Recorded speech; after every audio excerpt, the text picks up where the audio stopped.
Good evening and welcome to this week's episode of Coach's Corner. My name is Dwayne Dwyer. I go by the Mindset Coach, My name is the Uncle Junior, and I go by the consistency coach. and we are the coaches for Coach's Corner. Listen, as always, like I tend to say, if you came here and your job is just to listen to what we're saying and then go back and start eating potato chips and popping a cold one and getting on the phone and gossiping and all kind of stuff, this is not the place for you. I'm just going to be transparent and put it out there. This ain't for you. However, if you're looking to make lasting change in your life, you want to be impactful and you want to help people, you want to be a pillar of your community, and you want to be a stand-up guy, gal, you are definitely in the right place listening to myself and the consistency coach. So with that being said, I invite each and every one of you, if you have not subscribed to the channel, go ahead and put your cursor in the lower right hand corner of your screen. Find that YouTube icon and go ahead and click subscribe. Don't stop there. Go ahead and put your cursor on the notification bell, hit the drop down, and make sure that you select all. That way, you know, any and every time we go live, whether it's Coaching Corner or any of the shows that we actually have. Now, I've rambled on long enough. I like to speak to my brother because I have not talked to him in a couple of days. The Uncle Junior himself, the consistency coach. How you doing, brother? Man, I am doing well, doing well, doing well.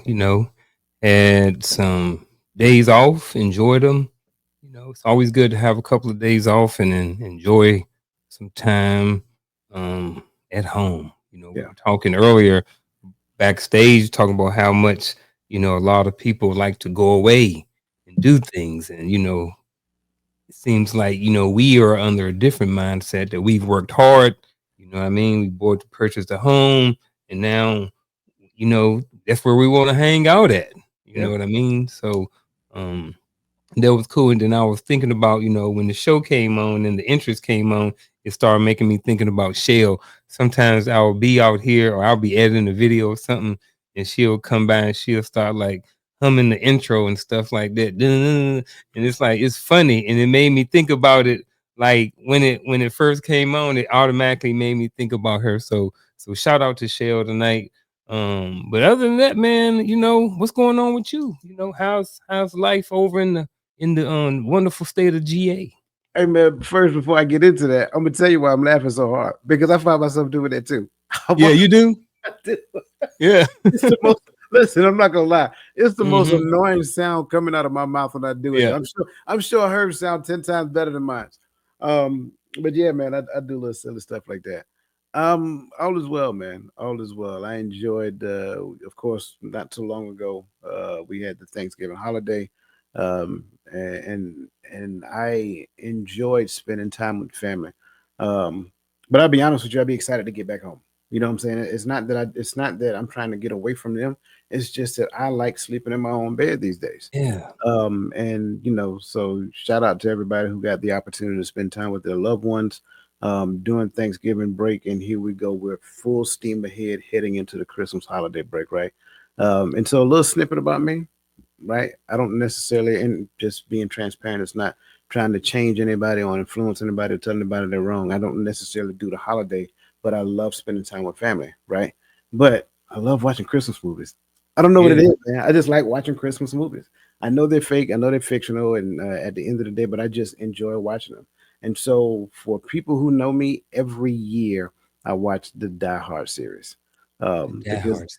Die Hard is the best Christmas movie ever. If people don't know See, that, go I ahead, man. can't even say anything because I want to say sometime years ago we may have had this conversation. Well, I don't know if it Mhm. was on Coach's Corner or Elevated Dialogue or the Hearts of Men podcast or what, but I remember us talking about this before because I've never seen any of the Die Hard movies to this day, and I remember that there was always a debate on whether or not it was or was not a Christmas movie, and they say just because the scene is setting in the snow does not necessarily make it a Christmas movie. But I've So, never seen it, so I don't have an opinion.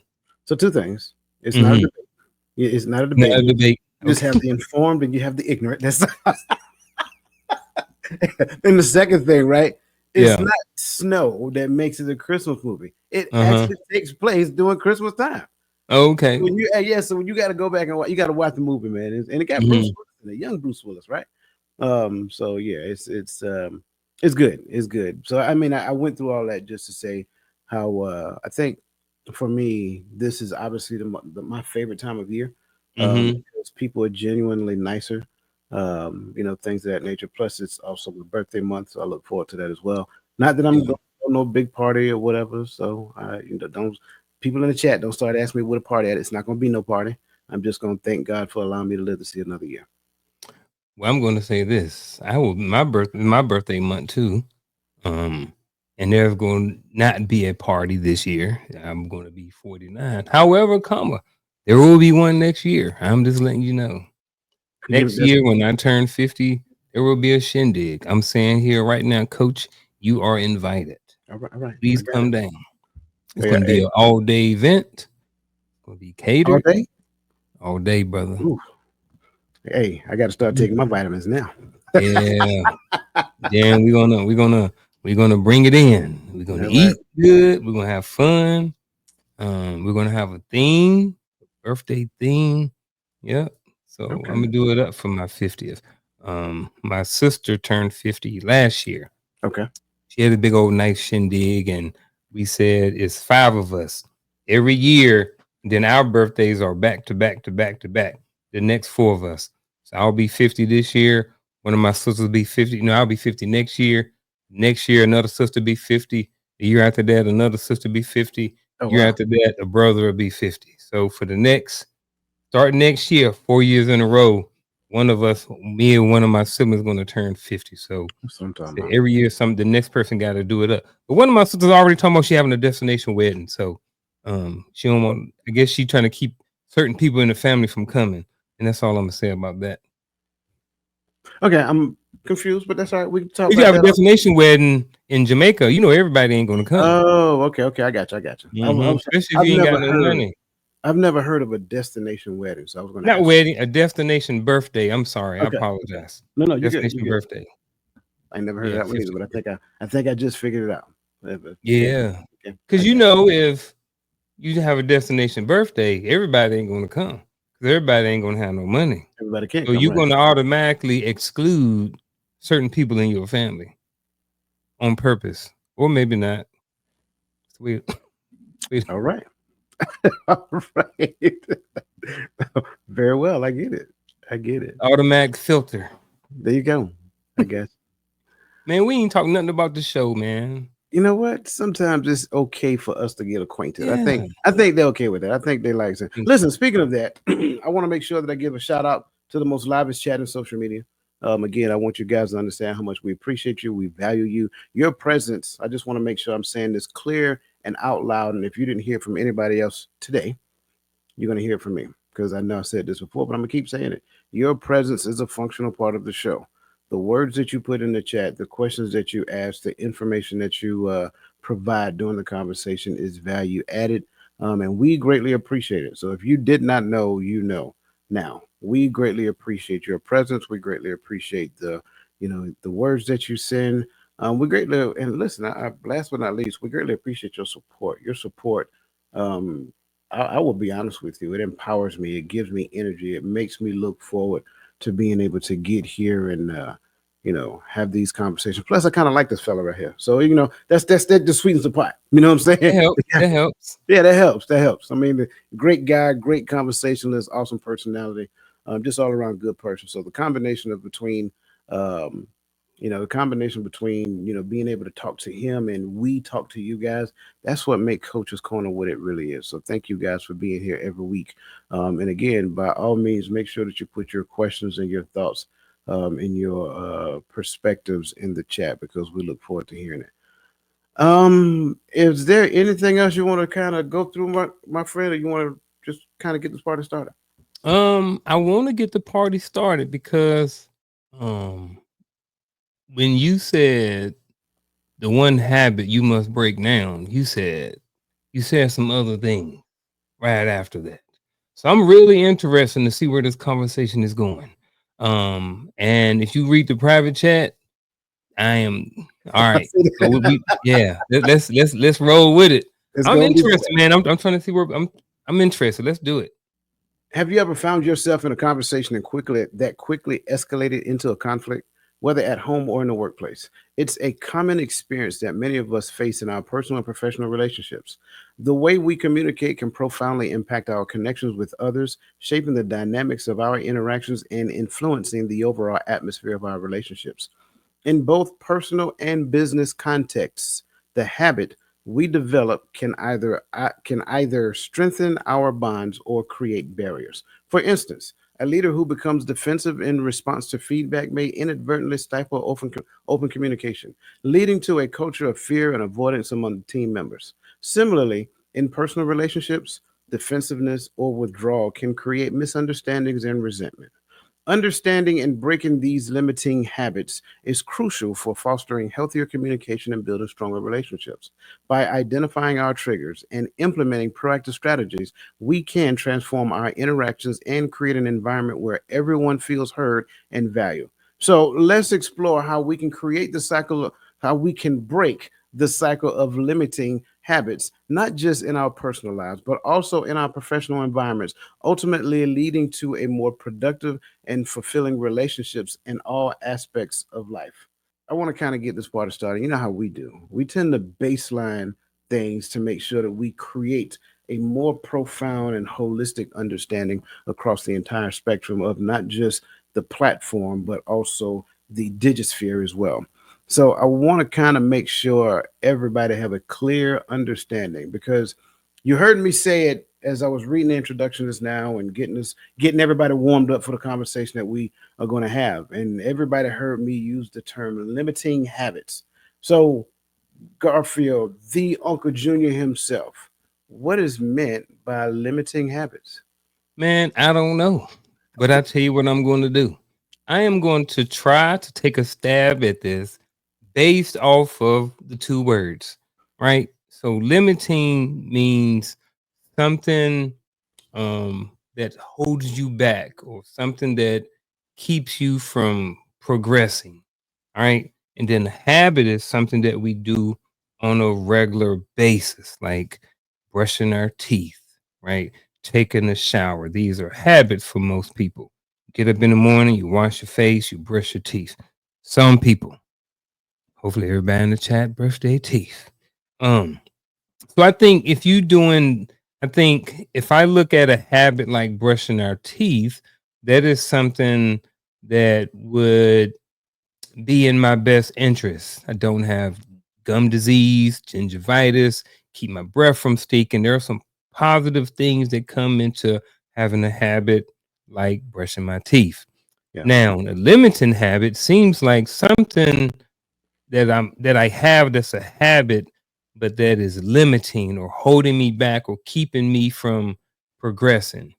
So I look at based off what we've been talking about or what you've talked about, and you said something about being defensive.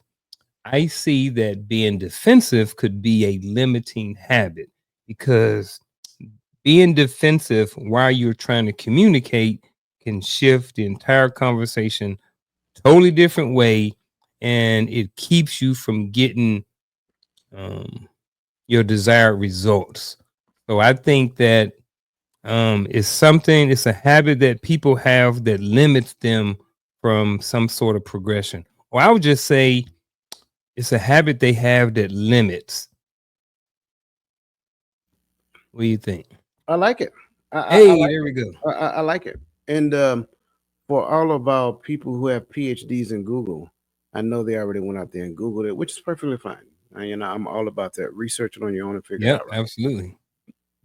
And Google probably told you something along the lines of the behaviors that prevent you from achieving desired goals or something of that magnitude, which sounds like it's limiting, habits. That's the definition of limiting habits. Any behavior that I have that prevents me from achieving my desired goals. But even that definition is a limiting definition because here's the thing that we need to understand. And I love the fact you always go to brushing teeth, right? I just want Hmm. to kind of put that in there. Here's the thing that we have to understand in the scope of habits, there are echelons of limitations. So, sure, within the space of conversation, me being defensive can be a limiting habit that prevents us from flourishing. Now it's no longer about goal setting or goal achieving. It's about flourishing. Well, what is the success found in flourishing? Well, success in flourishing looks more like the awareness of what flourishing looks like. Then once I achieve that awareness, that becomes my new ceiling. And then once I change the habits within that to open up the ceiling a little more, now flourishing tends to expand. It's kind of like the journey of life, right? Life that we know it today is a lot better than what it looked like 10 years ago. From that point on, it was a lot better than what it looked like 10 years ago. But some of us had goals, some of us did not. And so, in the space of it, the habits that we embodied during that particular point in time is the reason why we achieved the results that we achieved.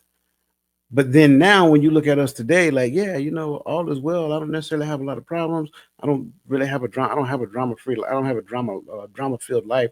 I don't deal with a lot of the stresses that most people deal with.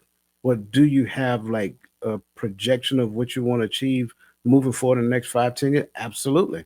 So, will the habits that I've embodied today, will those habits get me there? No, they will not. You just changed your workout plan, didn't you? Yeah. It's a reason Yeah, I why you changed it changed. today. Yeah. Well, yesterday. It's a reason why you changed your workout plan because you're still looking to grow and develop.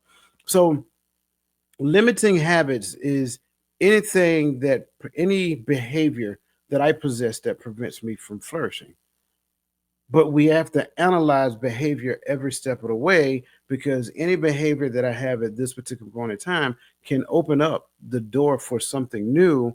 But then, how do I get to a better plateau? Or how do I get to a better space in that something new? Relationship is a great example of one, right? Like being in a relationship and existing in a relationship is a thing, but enjoying each other in a relationship is a thing. Learning more and more every day about each other in different environments while having fun and enjoying each other's company is a thing. So as you can see, there are different behaviors that exist in the space of relationship. And I think sometimes what you have to realize is that some people will not experience some things in the space of relationship because they have not adopted the habits necessary for those things to exist. So I said a whole lot. I want to kind of pause right there and let you kind of jump in because I don't want to kind of just keep talking about it. No, I mean, I got everything that you were saying. I got a more enlightened perspective about limiting habits based off of what you just talked about.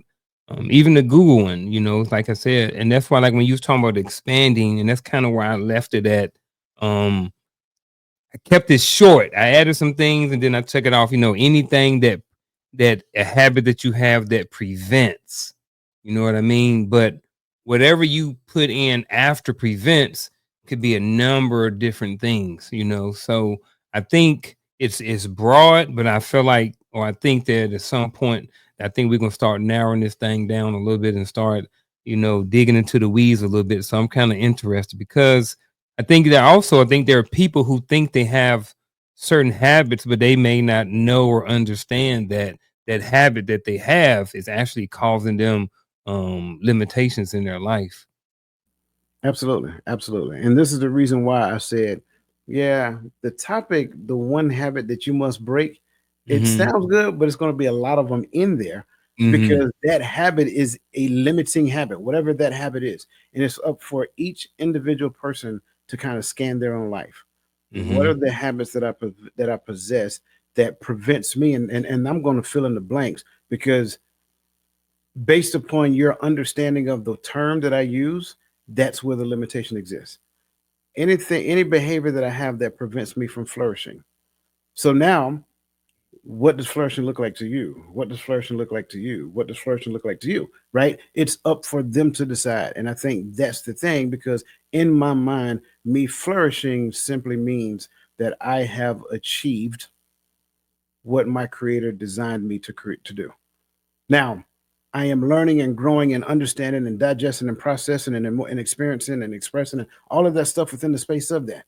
But it takes, kind of like what we talked about months ago, it takes a lot of micro adjustments to kind of get me stabilized to get there. Then once I get stable, Mhm. then the environment gets rocky again. So it's like, you have to keep doing it. And so that's why I love this particular conversation. And I'm looking forward to how it develops because every person, I don't care who you are, And I don't care whether you make $1 million or you make $15 an hour. It doesn't really matter because everybody have limiting habits, and every person is responsible for scanning their own, like their own life, so that they can come to that understanding.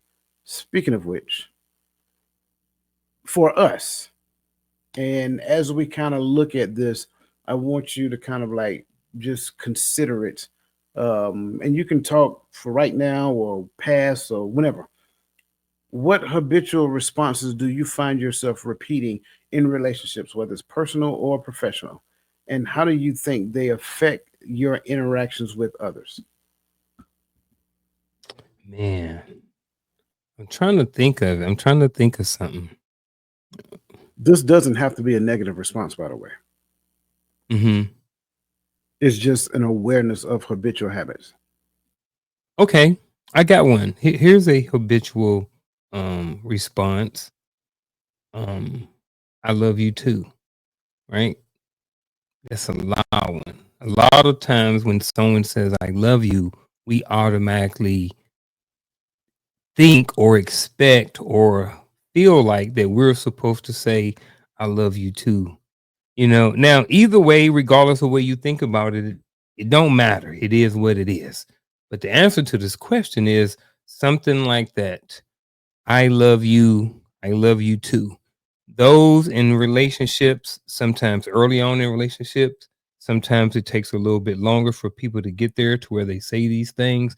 But this happens not only in relationships, intimate relationships, or husband, wife, boyfriend, girlfriend, but it works with kids.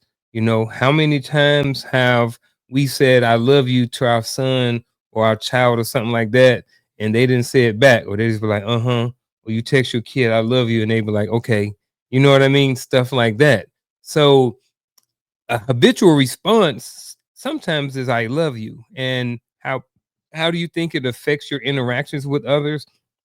I think because of where 48, almost 49-year-old Unc is, it don't it doesn't affect me any type of way. However, it is good when you tell your son I love you and they say it back. It's good when she'll walk by and I smack her on the butt and I tell her I love you and she said I love you too, babe. You know what I'm saying? So I'm glad you said it don't have to be negative because I was searching for something negative.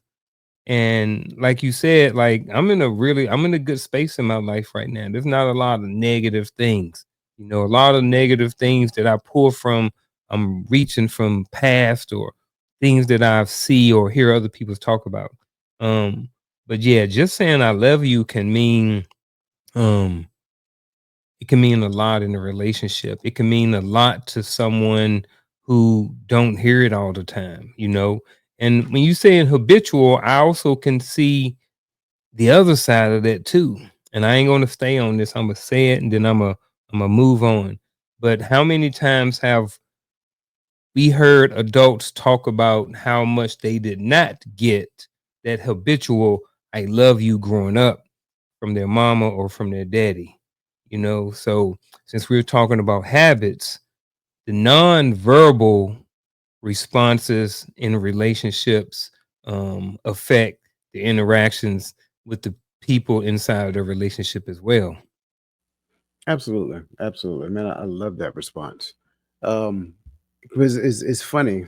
I was just having a conversation with somebody the other day, and I was, in fact, it was in a hotel I was staying in, and I wanted some extra towels, and the housekeeper, she didn't speak English, and so she pulled out a clipboard and she showed me the clipboard because she wanted me to see the rooms that she was checking.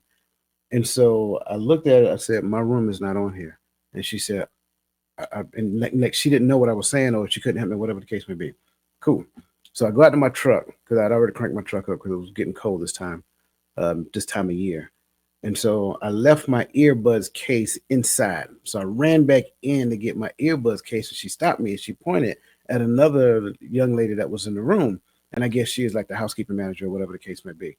And I said, "Excuse me, miss," and she looked at me and she said, "Hey, how you doing?" I said, "I'm fine, and you?"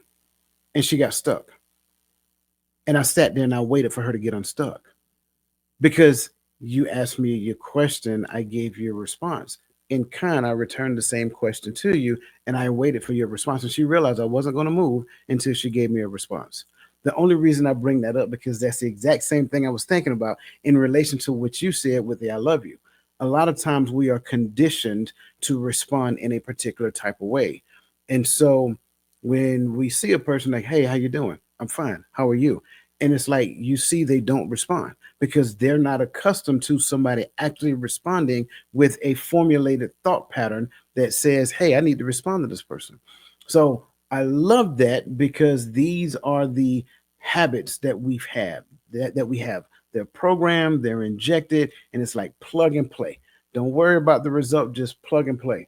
But what if, and I'm just kind of curious, what if, say for example, and she did respond, by the way, I want to make sure I put it out there, she did respond eventually, and I was smiling because I could see she was stuck, and I was like, come on, come on. So she did respond, but here's the best part about it: that started a conversation. And she said, they're not supposed to tell you guys no. Like, if you say you want some towels, we're supposed to give you towels. I can't tell you no. I said, I understand. And I said, but I also understand her perspective. She doesn't speak English, so she didn't know how to articulate that to me, and maybe she didn't even know what I was asking for. Right. So it's like, even in the midst of that conversation, I know she was a little frustrated with the young lady, but by that same token, I'm not frustrated at all. Like, I get it. I understand her position, and I also understand what you're saying. But this is where we are right now. Can I get them towels, please? You know what I'm saying? But Absolutely. yeah, so that's the thing. And there's a lot of automatic responses that we have with no thought pattern behind it. And it starts, how can I say it? It's based upon kind of like a loop. Your brain functions in a loop. I did the same thing not too long ago. Me and a buddy of mine at work, Doug, we went to get some Subway, and I wanted a Subway salad, but I didn't want chips, and I didn't want a fountain drink, anything of that nature. I just wanted the salad because I had water. So she said, "Should I make that a combo?" I said, "No, I just want the salad." And she just stood there. And Doug looked at me, and I did my hand like that. And she said, "Can I make that a combo?" I said, "I don't want the combo. I just want the salad." "Well, would you like some chips to go with that?" "No, no, ma'am." I said, "Listen to me. Oh All I man. want is the salad. That's all. That's it." She said, "Okay." And it took her a minute, but she figured it out. And it's like, so we get programmed to operate automatically. Tips. You know what I'm saying? It's that's it. And so, because of those things, for me, I'm sorry. Before I go any further, let me kind of, because it looked like you about to say something. Go ahead, brother. Oh, I was just saying tips was Yeah. another thing. Mm-hmm. But when we was looking at this question, I think some of it has to do with where you are in your life. Definitely has affects your interaction on certain things, right? So even take about, when you remember you was in high school, you had a little crush on your little girlfriend, your little boyfriend, whatever like this, and you like, I love you and I love you too, and hang up the phone, all the little mushy stuff we used to do, right? But you know how much you would be hurt. We was hurt when we told somebody we loved them and they didn't tell us back, or vice versa, Yeah. because we were conditioned, like you said, when somebody say I love you, you say I love you back. Now at my age, shoot, I think the only time if I tell Cheryl I love you, she don't say it back, now it's because she didn't hear me. You know what I mean? So I Yeah. think after 10 years, if she didn't, I wonder how I would feel. Right now, and I say I would be fine because I can't recall a time where where I've ever told her I love you and she hadn't said it back. And vice versa too, that I can think of. Yeah. Um, but I wonder if I'd be okay. I think I would be. Like Yeah. everything in me saying, man, I'd be fine. What am I talking about? Man, I'd be fine. But I would wonder. I'd be like, why didn't she? You Yeah. know what I mean? That's I what get I that. would be wondering. Like, what would be the reason why? So, Yeah. all of this, can affect a relationship, because if you're the type of person who is needing or expecting that person to respond back to you a certain type of way, then you may have some issues in your relationship. I don't know. Yeah. And I like that you went back to that because, again, that kind of introduces what is known as the habit loop. Habit. And I think the habit loop, I think we have to become aware of what that means if we're going to fix it. So the habit loop consists of three components: it's the cue, the routine, and the reward. And so you kind of heard Unc just now, he kind of just laid them all out there. And I don't even think he realized he did it, right? So the loop not only applies in our personal habits, but it also significantly influences relationships dynamics. For example, a common habit might be reacting defensively during conflicts, which can create a cycle of misunderstanding and resentments. And many people overlook their habitual response. I'm sorry, many people overlook how their habitual responses can shape their relationship, often leading to the repeating of that pattern during conflict. So I think we have to consider how the habit loop actually works. Again, the cue, the routine, and the reward. Like Unc says, the cue was, I said that I love you. I'm looking for the routine response that comes back, and then that becomes my reward. How I feel about what you're getting ready to say. The Mm. dangers in that is that if I say it because I am searching for the feeling that I'm going to get because I want you to say it based upon this habit loop. And a lot of times we don't even realize that we've done that in the past. So just that little bit of understanding kind of takes us to the point to where we can draw something from that. How can understanding the concept of the habit loop help us identify the cues that trigger negative responses in our Mm. relationships? Mm. Somebody out there getting some work right now, bro. I just want you to know they're getting some Yeah, work as we having this conversation. absolutely. I'm getting some work as we having this conversation. Shoot, how can understanding, so I'm new to this, this habit loop, like the cue, routine, and reward. I never heard of this before. Maybe I have, and I just didn't. I was asleep on that day in class. Um, oh, I skimmed over and didn't pay attention. But how can understanding the concept of habit loop help us identify the cues that trigger negative responses in our relationships? Man, I think anything that you understand can help you identify. When you understand that, hey, like you were just saying, if I am seeking out, I think sometimes people use these things to kind of test people in relationships. And I think sometimes, um, man, I don't know, man. And I don't want to lead I don't want to lead the chat or the viewer down the wrong path with my initial response. So I think maybe if you chew on this for a little bit, Sure. if that's okay, and then have me come back and add to once I get a little bit more information on this, or maybe analogy or something. I don't know.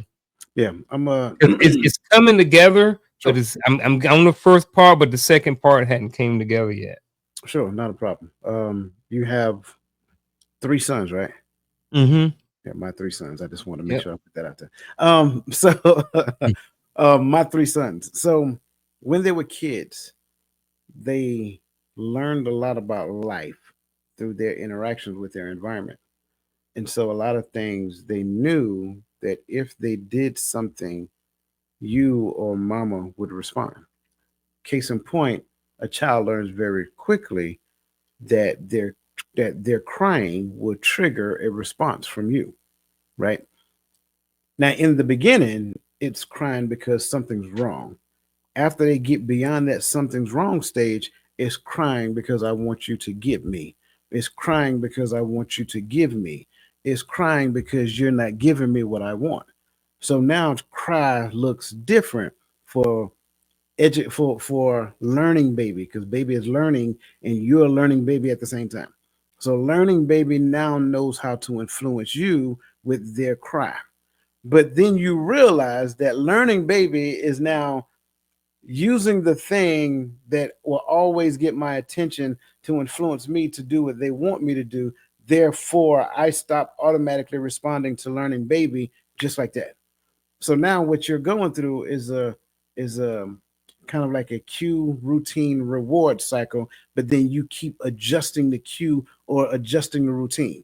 So you inadvertently adjust baby's learning by adjusting your routine when you realize that baby is using cry to get you to give them the reward. Am I making sense here? Okay, I just want to make sure. The same thing Yeah, happens. because I was like when I was over here thinking though, I kept seeing manipulation. So is that similar or totally or different? No, no, baby can't manipulate you. They're not. They don't have malice. They don't have malice intent. They just want what they Mm-hmm. want. So I'm slow to say that they're manipulated. I understand why you say that, but I'm slow to say that baby manipulates you because baby didn't have malice intent. They just want what they want. Gimme, gimme, gimme. Okay. Mine's. That's all it is, and that's what they know at that young age. So it's not malicious, but it does kind of give that impression sometimes, right? Um, but it's just them learning. They're learning how to influence the outcome. And so when we understand, and I like the fact that you mentioned that in relation to, um, you know, people using this to their advantage. When you learn how to influence the outcome, then what you'll find is that certain people change the routine. Why did they change the routine? For one of two reasons, and this is my opinion, by the way. They change the routine because they realize that the routine does not is not good and it does not serve the relationship good, or they change the routine because the reward is an adverse effect. So that's the key. So now when you get to the point of manipulation, the cue is a behavior in order to entice a person to respond routinely so that they can get the reward. And so you will hear it in the midst of conversation, and those things lead you to do something as a response. You don't ever take my advice. You don't ever listen to what it is I have to say, right? So that's a cue. Now the routine is either to engage in the conversation on that level, right, or not. You see what I'm saying? You get a vote. You engage at that level or not. If you choose not, the right thing to do will say why. I'm not going to engage in the victim woe is me conversation. If you want me to participate in the conversation with you at this particular point in time, let's address the facts. If we address the facts in real time now, we can have a conversation that has the potential to move us forward. So when we understand how these things work, it's like the little shell game, right? When we understand the shell game, the cue, the routine, the reward, then we recognize that the cue, if the cue was focused on the relationship, then the routine will actually have me respond to the relationship. Therefore, the relationship gets the reward. But if the cue focuses on me, then my response has to benefit me. Or your response have to benefit me, and ultimately, I'm the beneficiary of the reward. That is all self-centered. So I've done a lot of talking. Let me pause there and see what you got now. All right, so I think you left me a little bit, as Gad would say, a little meat on the bone. But no, it's probably a whole bunch left. So the way I was looking at it, I got everything you're saying, and then I guess what I'm gonna do is probably just add to, and I may even be regurgitating or repeating some of the same things. So when I'm looking at it, it's like, so how can understanding this concept? So when I'm looking at it, if I'm understanding the cue that causes the routine, which in effect causes me to have that reward or the understanding the habit loop. And then now I can identify the cues that are causing these negative responses in my relationship. So now that I've identified them, now I can come up or we can come up with something to counter. Okay, this is why you're being triggered. So now we can get together or whoever and be like, look, you need to work on this stuff. Or how can we work on this? Because it's affecting our relationship in a negative way. So I think if I was to sum everything up you were saying and just look at this as like, for simple people like me, I'm looking at it as if I understand it, then now I can identify it. I can identify the triggers. Now that I have identified the triggers and the negative responses in our relationship, now we can do something about them. Now we can figure out whatever A, B, C, or D, whatever it is that we need to do in order to counter or to keep said person from being triggered in the relationships based off of what's going on in the habit loop. See, I like that. I like what you're wearing, and you spoke from the perspective of an accountability partner. I Mm-hmm. want everybody to understand what he just said. What he said was for a person who's an accountability partner, which means ideally when you look at relationship, you know, man and woman, if man does something and that something is wrong, woman has a responsibility to be accountable and say, hey, when you did this thing, do you realize this, that, and third? Because it may just be habitual for him. But it also works both ways. When she does a thing, hey, do you realize that whenever you get a little antsy, your words become venomous? So it's like, you know, that's what accountability partners do. The key here, and I'm careful because I know some people like to tell people what their triggers are. But when they tell people what their triggers are, they're only telling people what their triggers are to number one, either avoid them, right? So you don't trigger me, or number two, warn you that if you go here, the response is going to be something that you really don't want. I caution against that because here's the thing: you knowing your trigger is enough to change the trigger. I'm gonna say that part again because we can't say that, oh well, awareness is a thing, but now that I'm aware of it, there's no responsibility that I have in relation to it. Nay, nay, that's not accurate. Once you become aware, now you become accountable. So if I know I have a trigger, I now have a responsibility to myself to ensure that I kind of change what that trigger look like, become more emotionally stable so that it no longer is a trigger.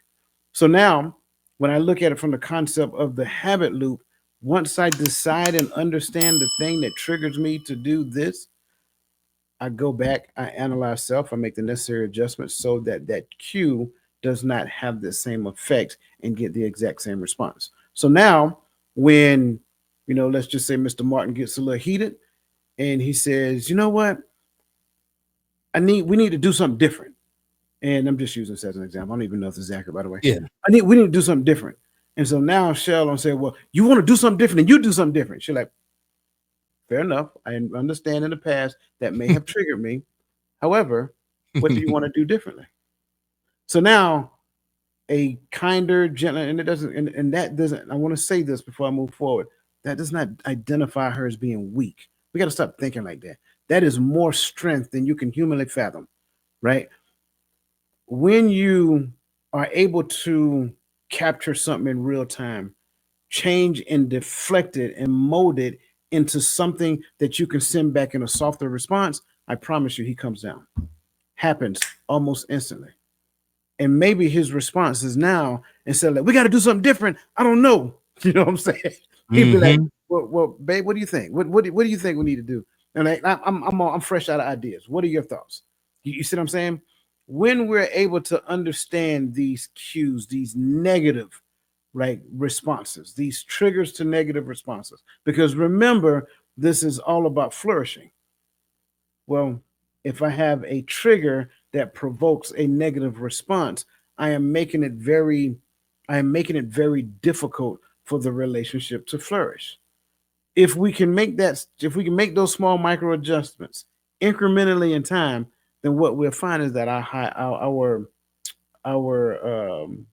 what do you call those things? Those our helium balloon will start ascending to new heights because we're continuously making these micro adjustments. And it's not for one person to do, it's for both parties to do.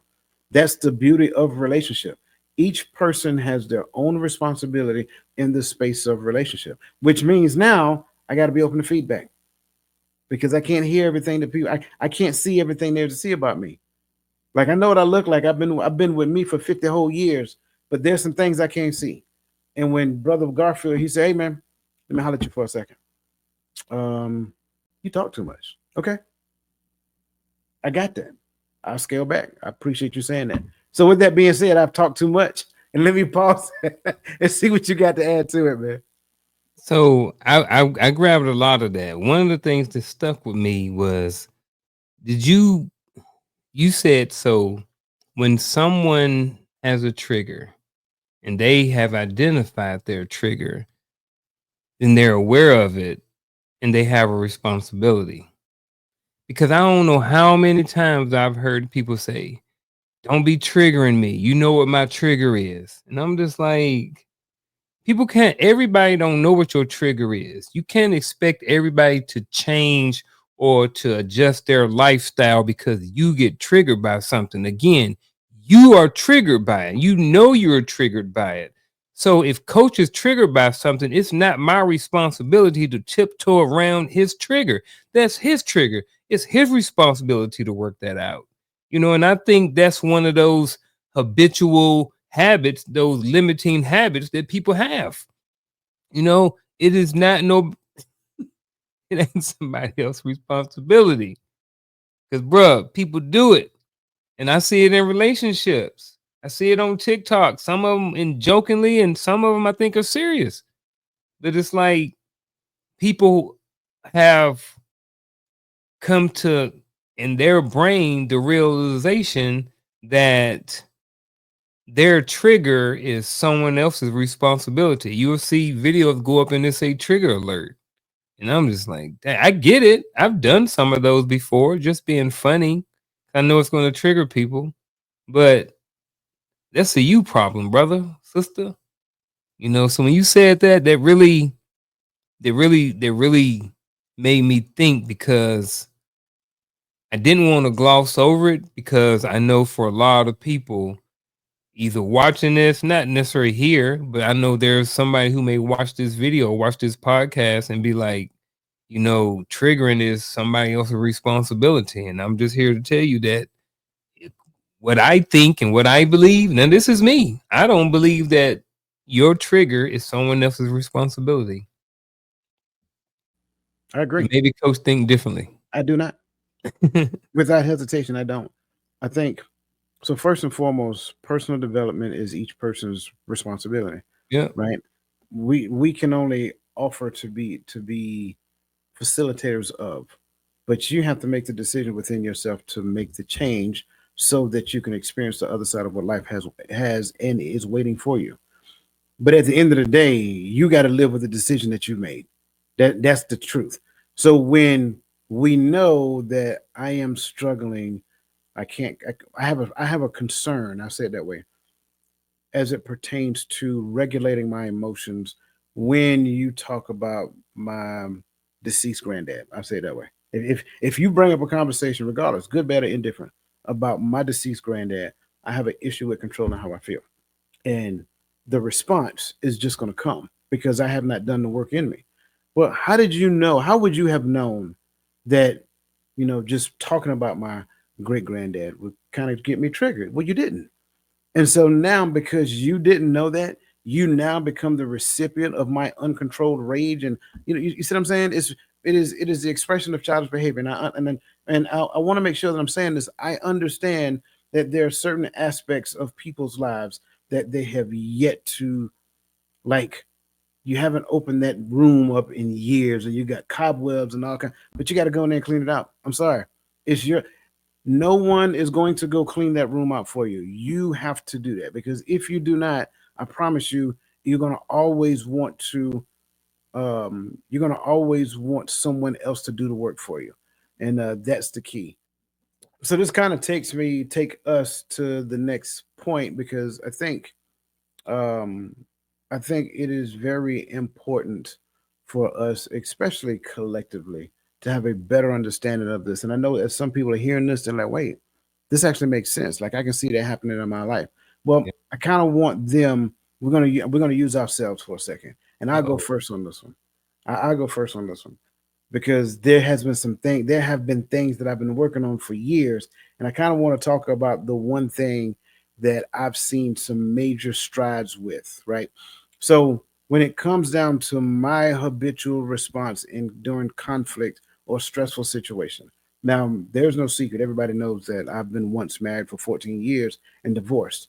And I would tell you that there was a period of time, and I'm not ashamed to admit this, that there was a period of time I did not want to see this woman. If I had seen her, it would have been some smoke in the city. No, I'm joking.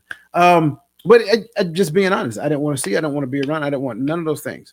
But then I Yeah. had to get to the point of growing and developing and realizing that it didn't work. That's okay. You would never guarantee that it would work because you two did not work, and I do mean you two. You two did not work at it. You worked at each other. So the thing for me is the day that I realized that all the work that I've been doing when it comes down to how I respond during conflict. Now, let me tell you what that looks like. I can be a very aggressive person. That comes from a combination of family dynamics and military training.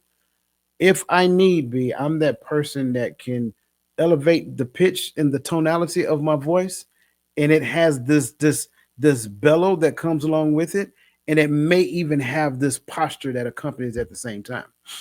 And it's not, I'm not trying to threaten you or anything of that nature. That's just what I knew.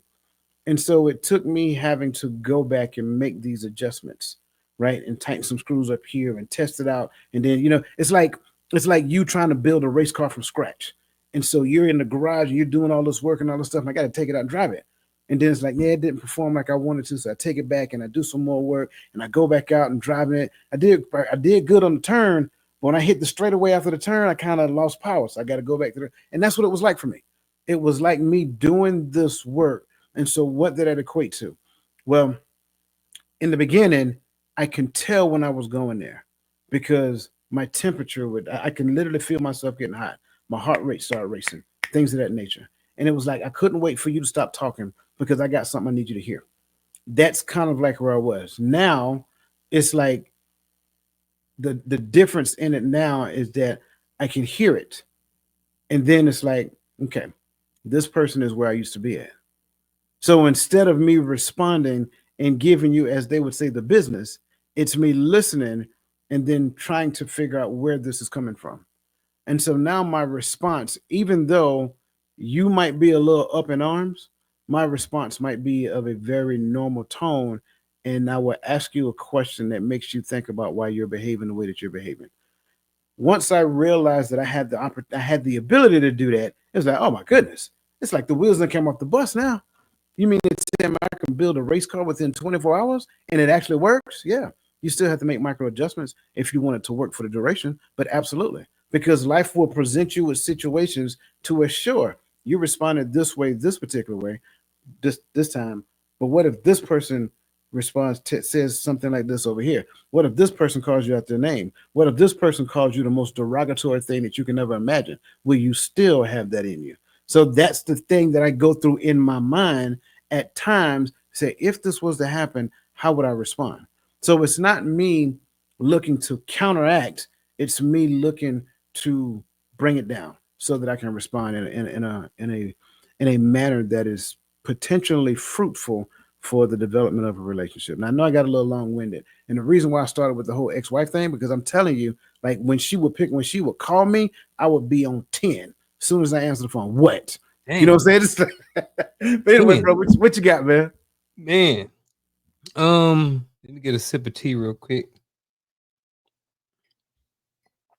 What habitual responses have you noticed during conflicts or stressful situations? So I'm I'm gonna say, all right, I'll keep it like this. So for me, it is getting quiet, but it's only for stressful situations, not for conflict. But I am going to talk about the quietness because I think, we got some ladies in here, and I know ladies, I've heard for years, they like to talk about how guys during conflict, they shut down, they get quiet. So even though that's not me, I do get quiet when I am stressed. But I get quiet when I'm stressed because I'm thinking, I'm trying to come up with a solution. So that's why I'm quiet when I'm stressed. But I think that, when it comes to when it comes to conflicts and stuff, I think that it's important for the couples to have a a conversation or have an understanding about how people's behavior is during conflicts. I think after you're with someone for a certain amount of time, you're going to start noticing certain things. And I think you have to have these conversations about it because sometimes, even during conflicts, there are men or people who get quiet, which is fine if that has already been established in a relationship as this has been appropriate habitual behavior. But if it's not and it's causing problems or more conflicts in a relationship, then maybe we need to go back to the drawing board. So, with the quietness, I've heard women say it for years, oh man, my guy shut down. He get quiet during conflicts. He don't talk, habitually. That's how he's do it. That's how he does. But I would like to ask the question is, why is it that he's in a relationship to where he feels like he has to shut down and not verbalize whatever's going on in his life? But that's another whole conversation for a whole nother show. But I think, getting quiet is is something that can cause a lot of stress on a relationship, especially when you have the other person who wants to have the conversation, you know. And I'm the person who I want to have the conversation. I don't want to shut down and not talk about it for days and weeks and months on end. That we don't roll like that over here. I understand that certain people in relationships need more time to process information, so they because they understand their behavior and they may understand their triggers, so they may not want to put themselves in a situation because they know they're going to get triggered. Shell may know that if I blah blah blah, if I say a certain thing, then she's gonna get triggered, and we're gonna have a whole who out the woo wham, and we don't want to do that. So we try to stay in safe places when it comes to communication and having these conversations in a relationship and stuff like that. But I would just kind of end it with with that question is being quiet is definitely up there, definitely on top of the list. At least And that's what I think. yeah, absolutely. And I think part of the reason why some people get quiet, raise my hand, Mhm. because that used to be me, because they also recognize that if they say what they're thinking, it might get ugly. You Yeah, see what I'm saying? So it's yeah. like that's the other thing. So it's not announcing your trigger; it's understanding your trigger. But then this person's not necessarily understand that their behavior can like start a fire. So I would just add that part to it as well. I think But yes. do can that be manipulated, right? Because you like, well, and used as an excuse to not have the conversation too. People say, Which "Oh, I know I ain't gonna say what I going to say because I know it's gonna cause more, so I'm just ain't gonna say nothing." Well, at True. some point, shouldn't you get better, and certain things shouldn't be triggers anymore? I don't know. No, you're good. And again, on the side of the person who chooses quiet, that's not necessarily manipulation because they may not necessarily have malice intent. They Mm-hmm. just understand, and it's definitely fear. I know somebody wrote that in the chat. I read it without me even looking. It's definitely Mm-hmm. fear, but they fear that if they be completely transparent and honest and say what's really on their mind and on their heart, it's going to throw more kindling on the fire. Mm-hmm. So it's a number of things in there, but I think this is a great space. I want to leave everybody with this for tonight. I don't care who you are. I want everybody to do this as a homework assignment. Right? We're talking about the habit loop. So identify within yourself, especially if you're in a relationship. This is good. This is good relationship work right here. You heard it right here on Coach's Corner. This is good relationship work. You sit down with your significant other, and I want you to write down cue, Mm. I know Routine. routine and reward. Write them Yep. down, and then ask your partner to fill it out for you. Mm. And then you fill it out for your partner. Because here's the thing, you're in a relationship. It's important for you to understand what your partner thinks when it comes down to your behavior. But you got to establish rules before you play this game. Number Mm-hmm. one, there is no retribution. If the person feels like there is going to be retribution for honesty, they would choose dishonesty every time. So we have to say open and honest. There is no retribution for anything that I learned that you tell me about myself. That's the first way to do it.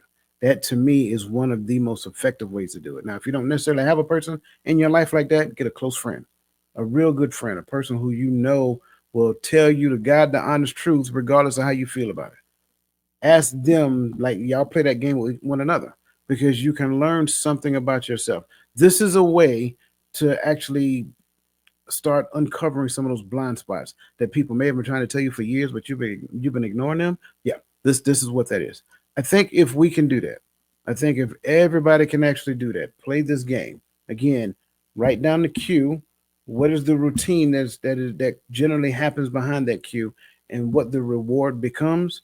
You will learn that you don't necessarily realize, but you may have some ways of behaving that makes your partner do a thing that makes you feel good. So you'll do a thing like you would do a thing just like the consistency coach said earlier. You may tell your partner you love them just because you want them to respond and tell you that they love you because you Yeah. were having a bad day and it makes you feel good about yourself. No, that's not what it is. If you're not telling them that you love them just because you want them to know without any need for a response back in return, mm, we gotta kind of look at that. That's the key. When I don't Yeah. need the response, right now, when I'm a young kid, like the consistency coach was saying, when I was a Mhm. young kid, I needed that. I needed that to feel better about who I was because I was still trying to learn who I am, right? And mommy and daddy play a huge role in that. So when I didn't get that, I struggled. But now that in the ripe young age of 50, I don't necessarily need that. I don't Fact. necessarily need to tell you because here's the thing. One thing I do is look at what I do. What I do would tell you what it is I'm thinking and how I'm feeling. So I've talked too much. Unc, I gave them something to do, brother. What do you want to share with them? And it doesn't have to be anything significant if you don't want it to be. But what do you want to share with them about this talking point? Because we're going to continue this again next week. But I think this homework will be great for them to kind of wrap their minds around the habit loop as we come back around next week. Man, I think the homework assignment is good, man. I just, I'm looking forward to the next conversation. But I think as far as for the chat and far as for anybody who watching it, I want you to just look at, if you was to look at habits, just look at the title of the show. The one habit you must break now.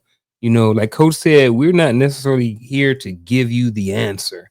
That's kind of for you guys to figure it out. But have a glance over your life over the next week and kind of look at maybe some areas that you can kind of clean up in your life. We're heading into the new year. People like to set goals and different things like that, so maybe this can be the starting point or jump start of something that you may want to adjust or evolve in your life in the future. So I'm just gonna say, hey, get some self-awareness, go in the mirror and look at that person and see if there's anything, any habit that you may need to break, um, or that you may want to break going forward in your life just to be a better person. That's good. That's real good. So there you have it. That's our conversation for this week. Again, we're not done because, as you can see, we're unpacking some habits here. And again, you don't have to limit this to a personal relationship. Look at professional relationships as well. Yeah. If you are a manager, supervisor, or a key leader, and you want to help develop your footprint, help develop the people that work for you, this is an awesome exercise that you can do with them. You can learn a lot about yourself as a leader, and they can learn a lot about themselves as employees when they do it peer to peer. So I think this will also be an awesome tool that you can use. So that being said, listen, you guys be awesome. Have an awesome rest of your evening, and listen, do this exercise. I'm telling you, I'm Yeah. excited. I'm excited. I am curious to learn what you learn about yourselves. So that being said, on behalf of the consistency coach, listen, you guys be awesome and let the best version of yourself be a blessing to somebody else. So until next week, we'll see you.